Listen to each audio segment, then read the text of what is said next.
I think sometimes startup founders go through that moment where all of a sudden, maybe an influencer mentions your thing, and now all of a sudden the orders are flying in or the signups are coming in. And that was our world in 1996 when all of a sudden we had these big name clients.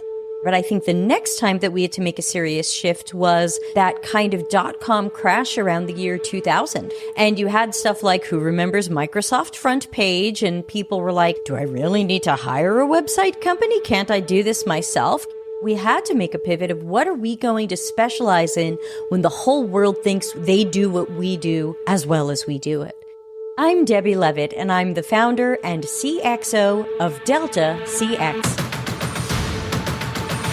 This is Code Story, a podcast bringing you interviews with tech visionaries. Like 6 months moonlighting. There's nothing at the back end. Who share what it takes to change an industry. I don't exactly know what to do took next. many goes to get right. Who build the teams that have their back. The company is its people. The teams help each other achieve. I was proud of our team. Keeping scalability top of mind. All that infrastructure was Yes, we've been fighting it as we grow. Total waste of time. The stories you don't read in the headlines. It's not an easy thing to achieve, mind Took it you. off the shelf and dusted it off and tried it again. To ride the ups and downs of the startup life. You need to really It's want it. not just about technology. All this and more on Code Story. I'm your host, Noah Labhart, and today how Debbie Levitt is bridging end-to-end customer experience by acting as your fractional CXO.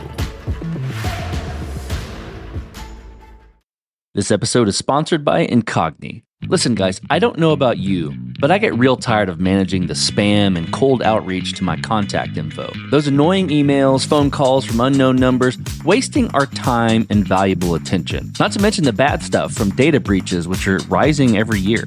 To top it off, data brokers out there harvest our information and sell it to people who intend to spam you and scam you. So what do we do about it? Well, I use Incogni. I signed up to use the platform, and within 30 minutes, hundreds of requests had been sent and completed, removing my data from the public view. Incogni tracks down and removes your personal data from online directories, people search sites, and commercial databases. The process is fully automated for the hundreds of known data brokers who sell our data without consent. Got a site that they don't auto-hit? No problem. There's a custom removal feature to take down almost everything that is exposed online. So take it from me and take back your personal data with Incogni. Go to incogni.com/codestory and use code CODESTORY at checkout to get 60% off annual plans. You can also find the link in the episode description. That's incogni.com/codestory, because they can't harm you if they can't find you. This episode is sponsored by NordProtect. In a world where data breaches are on the rise and identity theft is becoming more common, you have to take steps to protect yourself. NordProtect offers you everything you need to keep your identity safe, all in one easy place. It's built to help you safeguard your identity with advanced automation that works 24/7 on your behalf. Things like dark web monitoring, credit monitoring, security alerts, and more. And if the worst should occur, the platform walks alongside you for identity restoration. NordProtect plans come with financial coverage across a wide range of threats, from identity theft to online fraud and scams, so you are covered when it matters most. Get an exclusive 5% discount on NordProtect plans. Go to nordprotect.com/codestory and use the code CODESTORY at checkout. You can also find the link in the episode notes. That's nordprotect.com/codestory. Debbie Levitt is an American living in Italy with her Italian husband and their 5 dogs. Many years ago, she obtained a degree in music, but now focuses on customer experience online, of which she has been called the Mary Poppins of customer experience. Outside of this, she and her husband bought a used camper and quickly became camper people. Her favorite place to take their camper is to Lachus, Italy, but she noted that of her 5 dogs, 0 of them are allowed in the camper. In the 90s, Debbie was helping businesses get on the web, strategizing with them around how to deploy their websites and build an online presence. Fast forward many years, she has shifted into doing work and leading projects centered around customer experience. This is the creation story of Delta CX. So Delta CX is a consultancy that focuses on absolutely anything a company of any size or age might need related to CX, the customer experience, UX, user experience, or product strategy. So that's going to be a lot of usually research so we can understand our target audiences and try to make some better strategies and decisions. Sometimes it's more in that UX bucket where we are doing some interaction design and prototyping and testing and trying to make sure we have a good solution to the right problem. And again, sometimes it's a lot of that product strategy to make sure that, especially a newer company, is headed in the right direction and a direction more likely to be successful, since we all know that unfortunately many startups do fail. I got started around 1995 as a small business strategist and website company. So we were going out there and helping small local businesses get on the web, which was a pretty big deal in 1995, and help them strategize some of their positioning and marketing and web presence and that kind of thing. So that is where this all started. Interesting question I usually ask is, what was the MVP, right? And given this is a consultancy, there's not a specific product, but I'm curious about what was your MVP, right? Maybe it was around the 90s when you started helping businesses get on the web, or maybe I'm curious a little more about the progression into what you do today. Tell me about that, that first version of Delta CX, and, what sort of things were you using to bring it to life? We've gone through different incarnations and pivots in branding throughout the years, as I think many listeners may identify with. So we didn't start as Delta CX. We started as a company called As Was, which was a punchline to a cartoon I saw in the Electric Company when I was 2. Our slogan was start, market, and improve your business. And so our earliest incarnation was me, and I found one other guy who had a complementary skill set. Everything he was good at, I was terrible at. Everything he was terrible at, I was good at. And I hadn't even met him. And he worked for me for years. And between the two of us, we covered everything that a little website shop could need, especially back then when you were hand coding websites, whereas now you might use WordPress or something like that. Our earliest incarnation was just 2 people working from home and remotely and trying to offer companies websites and related things. And it exploded for us in our second year when we got hired by the Miss America organization as their official website company. And no matter what your opinion is of the Miss America organization, that was a pretty good client to get in our second year of business, and it helped to launch us into bigger and better things.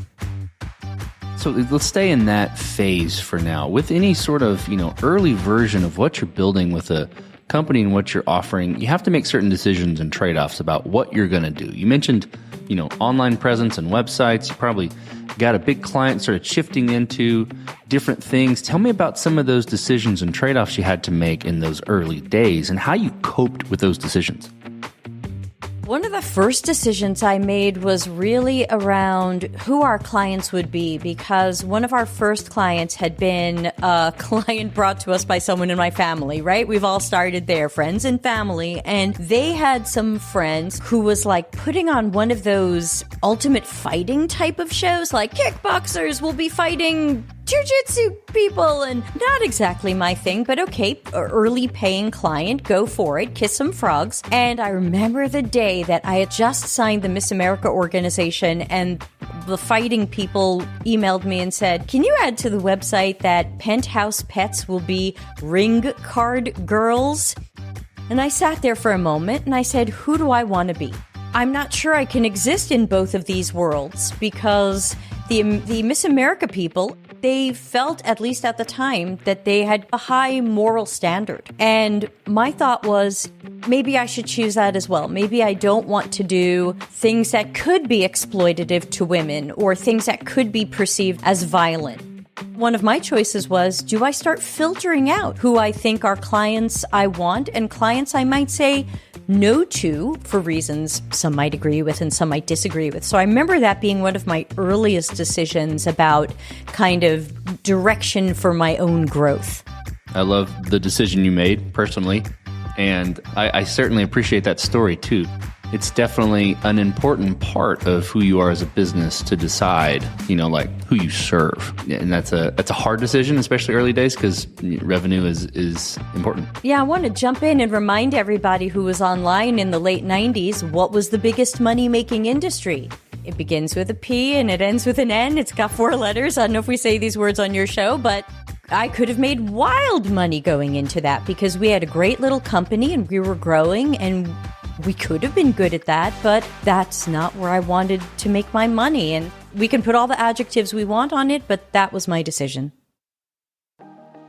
So then you've got a business that's working. How did you progress it from there? How did you grow it and mature it? And I'm curious about, for Delta CX, what would be your kind of roadmap? And what would be, how you went about deciding, okay, this is the next most important thing to do for Delta CX? Back in those days, I don't think I had that plan. It was really just like, holy cats, it's happening. I think sometimes startup founders go through that moment where all of a sudden maybe an influencer mentions your thing and now all of a sudden the orders are flying in or the signups are coming in. And that was our world in 1996 when all of a sudden we had these big name clients. But I think the next time that we had to make a serious shift was that kind of .com crash around the year 2000. And that's where we lost a lot of clients. A lot of people went out of business. And you had stuff like, who remembers Microsoft Front Page? And people were like, do I really need to hire a website company? Can't I do this myself? Can't my male person's dog walker's nail polish remover's cousin do this? We had to pivot. We had to make a pivot of what are we going to specialize in when the whole world thinks they do what we do as well as we do it. What we ended up shifting into was I had a client at the time who was a local small camera store, sold new and used cameras near where I lived at the time in New York. And he said, what's this eBay thing? Should I be selling on eBay? I said, sure. I know lots of things about eBay. You could absolutely sell your new and used cameras on eBay. Let's set you up with a whole plan and program and strategy, and we'll design it. We'll design what your listings will look like. We'll design your eBay store. And we mapped out this whole thing for him and we put it into effect. And within his first year on eBay, he was selling $1 million a year. And I had to say, I think I'm good at this. I think this is a thing. And so then for many years, in the kind of the 2000 to 2008 bucket, we were focused on specializing, yes, in websites and small business strategies, but also working with eBay sellers and helping them start on eBay or grow on eBay. And we had a track record that was so unbelievable that Seth Godin wrote about me in one of his books. And again, we've hit some bad times, certainly, but in the 2000s, we were riding pretty well until that 2008 recession. So I'm interested in team. How do you go about building your team for Delta CX? And what do you look for in those people to indicate that they're the winning horses to join you? So fast forwarding to today and the types of teams I'm building today for the types of things and tasks and projects that we're doing today, I am looking for, first and foremost, critical thinkers. So I'm looking for intelligent people with good logic, reasoning, critical thinking, people who are good at seeing possible outcomes and predicting what might happen in different situations. Because again, as strategists, we need to be able to use those powers to help a company see something they're not seeing. More secondarily, I might be looking at some personality aspects because, of course, you want people to be great to work with. You want the clients to love them.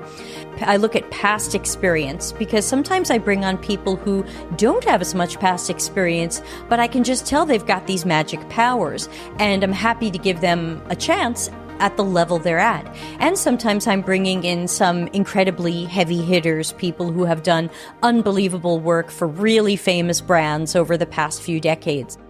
I'm really looking more for talent and skill that's hard to find somewhere else.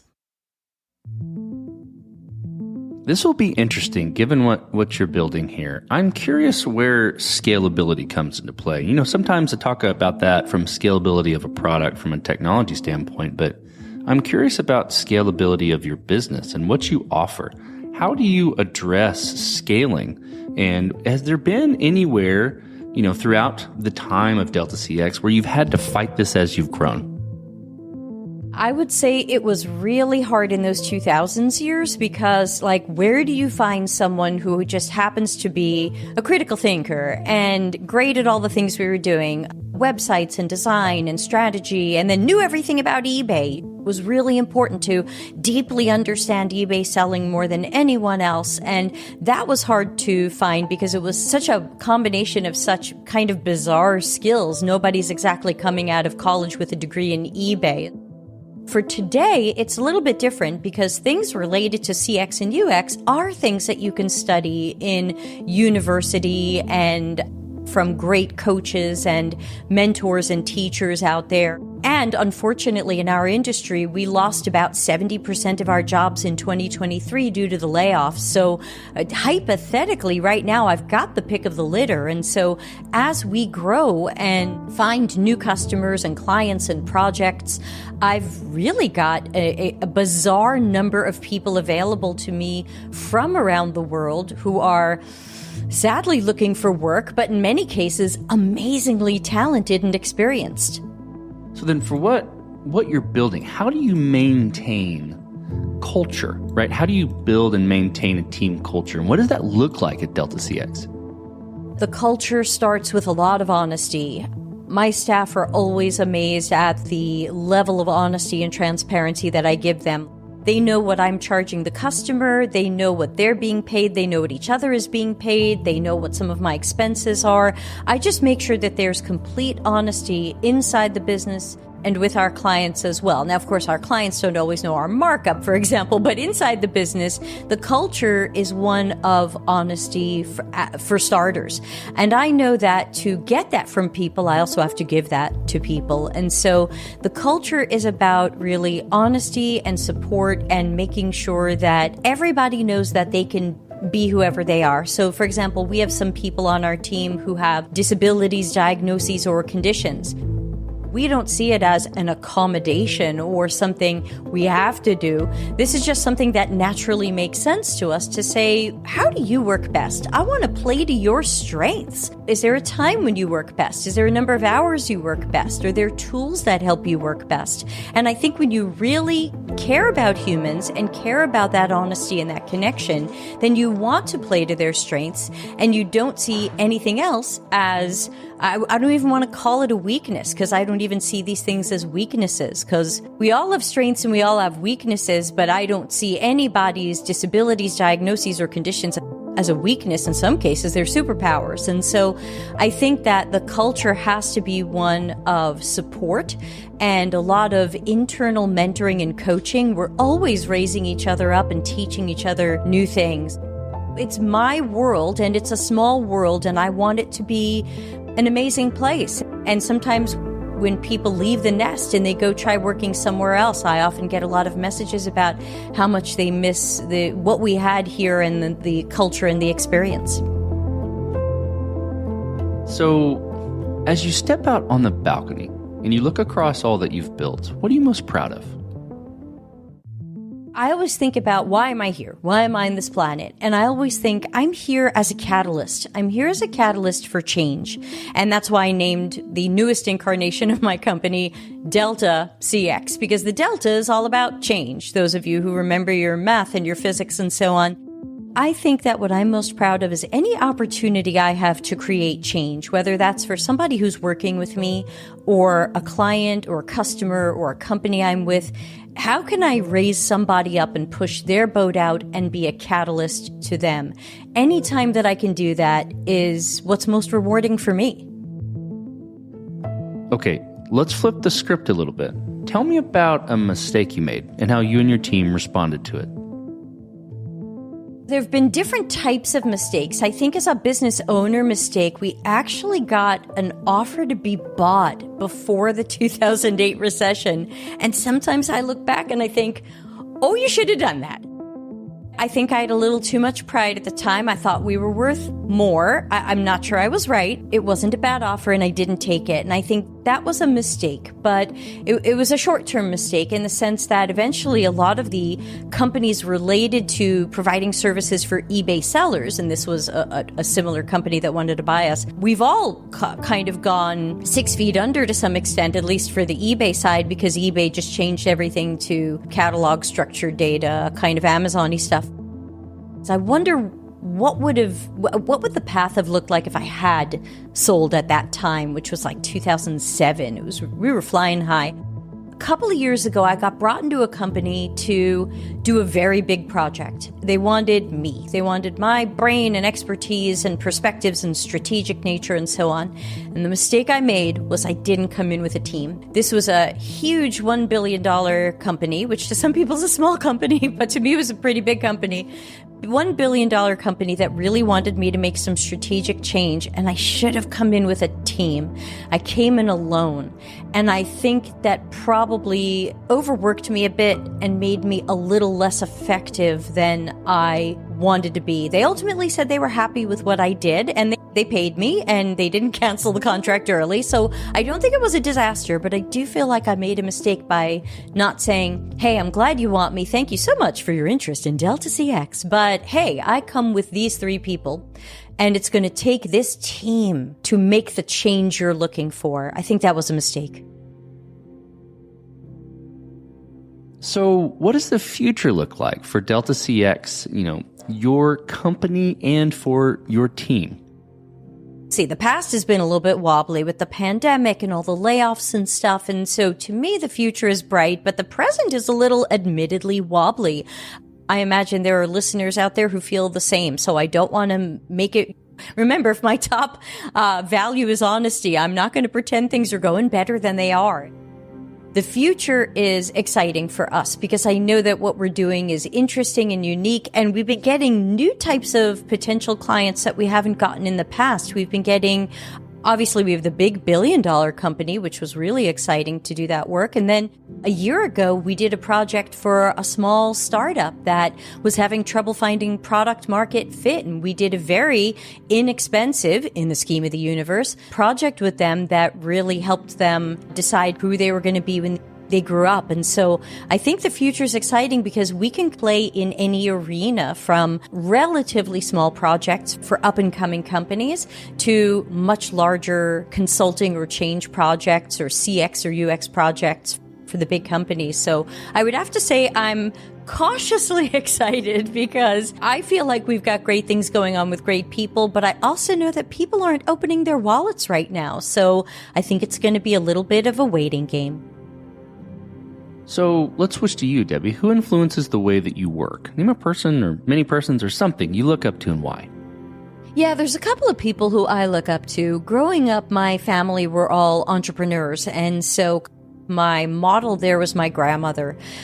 She was part of the family business, and she was a real powerhouse, and she was the kind of person who was the first one at work and the last one to go. She was definitely someone who I modeled a lot of my stuff. In the outside of the family, I would have to say that I greatly idolize, though of course it's an imperfect company, but I greatly idolize Walt Disney Parks and Resorts. So I'm not too into movies or princesses or video games, but I am a diehard, obsessive fan of Walt Disney World in Florida and the hotels and kind of the ecosystem that they've built there. I really feel like it's the pinnacle of customer experience and that there's so much that we can learn from it and so much that has influenced me since I started going to Walt Disney World as a kid in 1977. And I think anybody who's spent some time in Walt Disney World, Florida, might have a sense of what I'm talking about. If you haven't been, then it's like, okay, she wants to go to an amusement park. But I think if you've been, you have a sense of the level of immersive and extensive positive experiences that they're able to create.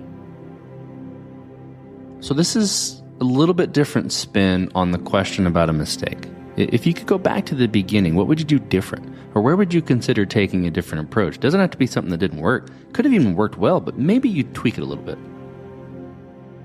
So what happened was, I often say that I was doing UX work before I knew what UX was. And I didn't know that the work we were doing was a variation of what we now know as human-centered design or user-centered design. And even though we say design, it's design with a capital D, where it starts with research and goes into strategy. Like, it's a large process and it goes back decades. And I didn't know that I was improvising my own made-up version of that, but that there was somewhere out there a more formalized, standardized thing that I only stumbled on years later. And I think that if I had known about these processes and techniques and the science behind it, I think I could have been even more effective at what I was doing, and that could have propelled me further earlier. So rather than just going by my gut on a lot of stuff, I wish that I had known that there was a formalized thing and maybe had some training from some of the early, most knowledgeable, experienced people of the time. Okay, Debbie, last question. So you're getting on a plane and you're sitting next to a young entrepreneur who's built the next big thing. They're jazzed about it. They can't wait to show it off to the world and can't wait to show it off to you right there on the plane. What advice do you give that person, having gone down this road a bit with Delta CX? I am sometimes the Debbie Downer who has questions like, how'd you validate that? I think it depends. If that person truly has found product market fit, then that's great. But I think a lot of people haven't, or a lot of people think they have but haven't. And so if it's really just sitting on a plane, maybe I smile and nod. But I think if I get the feeling they're open to critical thinking or challenging questions, I think I would ask them, what types of observational research did you do with your target audience? How did you understand your target audience's tasks, behaviors, motivators, needs, perspectives, and mental models? How did you validate this? Did you start with a problem and making sure there was a problem, or did you start with the idea and try to find the people who like the idea? So yeah, I am sometimes a little bit of that tough love person who's asking some of the questions people didn't totally want to talk about. But I think if I would have to give them advice, I would say hire professional, qualitative researchers who do observations and interviews, and make sure you always know as much as possible about your target audiences and their tasks, behaviors, needs, context, and things like that, so that you can make sure that you're always moving into solutions that are likely to fit them. If you can't attract the customers, make them happy, and keep them, what do you have? And so I think I would try to have some critical thinking conversations around that if I thought they were open to that. Otherwise, it might just be smiling and nodding. I like that answer. That's fantastic. Well, Debbie, thank you for being on the show today, and thank you for telling the creation story of Delta CX. Thanks so much. And this concludes another chapter of Code Story. Code Story is hosted and produced by Noah Labhart. Be sure to subscribe on Apple Podcasts, Spotify, or the podcasting app of your choice. And when you get a chance, leave us a review. Both things help us out tremendously. And thanks again for listening.